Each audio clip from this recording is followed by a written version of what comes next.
Happy holidays, CA Hoops fans. Hope you're having a great holiday season. I'm Bobby Broyles, along with Bill Potter here for CA Hoops Weekly. The non-conference portion of the season has ended, and Bill, that only means one thing. Conference season is set to start in what always is an exciting race in the CAA. But before we preview a few matchups coming up, Bill, what were some of the headlines coming out of the non-conference portion? I think overall we saw an uptick in the overall performance from CAA teams in the non-conference compared to the last few years. 8 CAA teams go into conference play with a 500 record or better, while the CAA turned in its best non-conference record against Division I teams since the 2016-17 season.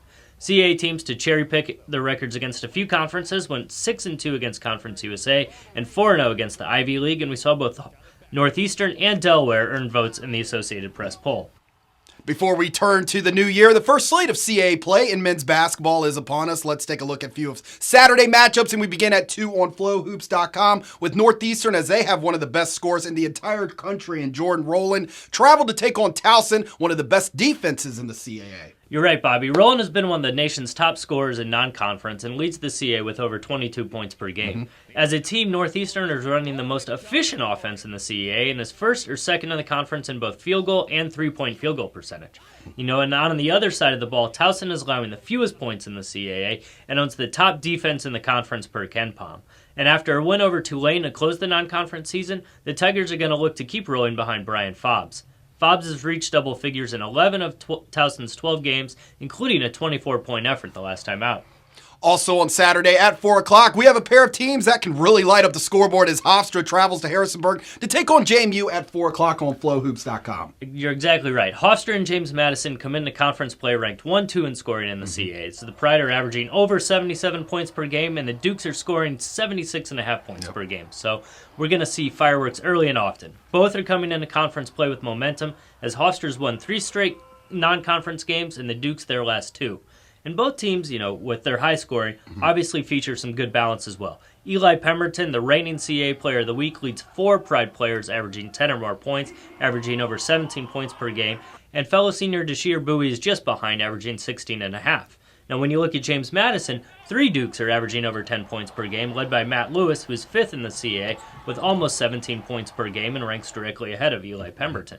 Dwight Wilson is averaging a double-double for the Dukes, posting 10 points and 10 rebounds per game. Monday Night Basketball coming at you now, and we begin with our first game on the CBS Sports Network package at 7 o'clock as Elon will welcome William & Mary to the Schar Center. It's the first of 10 CAA games on the CBS Sports Network over the next few months, and Elon will welcome its travel partner William & Mary to the Schar Center. The Phoenix are led by a good mix of experience and youth. Graduate transfer Marcus Sheffield II is pacing Elon with nearly 17 points per game, while 2 freshmen, Hunter Woods and Hunter McIntosh, have been solid for the Phoenix, posting over 10 points per game each. Meanwhile, you look at William & Mary, they've leaned on their senior big men, with Nathan Knight and Andy Van Vliet providing matchup problems for opposing teams. Knight leads the nation with 10 double-doubles and is averaging just under 20 points and 10 rebounds per game, and another solid season for him.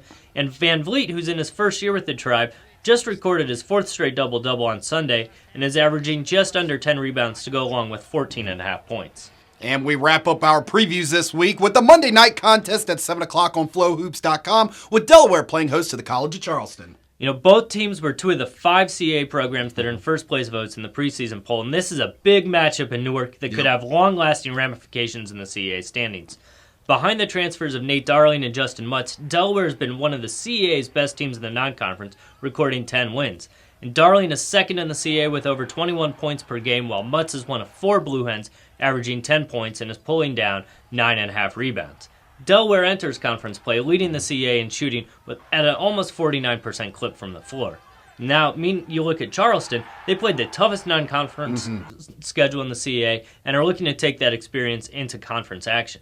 The Cougars obviously have relied upon CAA preseason player of the year Grant Riller, and despite being the focal point for those opposing defenses, Riller is averaging 21 points per game and leads the CAA with 8 games at 20 or more points. Now, the Cougars would like to get Brevin Galloway and Jalen McManus more involved in the offense to balance it out, especially against a team like Delaware. Now here's a look at the rest of the upcoming action around CAA men's basketball.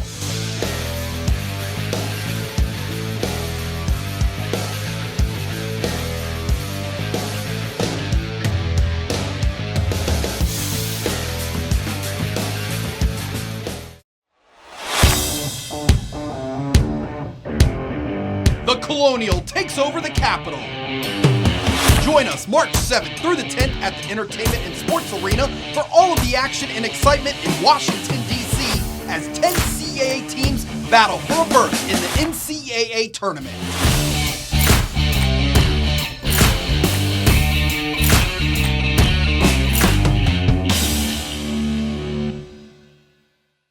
CASports.com will have all the information you need regarding links to live stats, video, and audio coverage as we begin conference season. And you can also follow the league on Facebook and Instagram by searching CA Sports, and also on Twitter at CA Basketball using the hashtag CA Hoops. That is it from us here today. From all of us here at the CAA, have a safe and happy new year and enjoy the start of league play.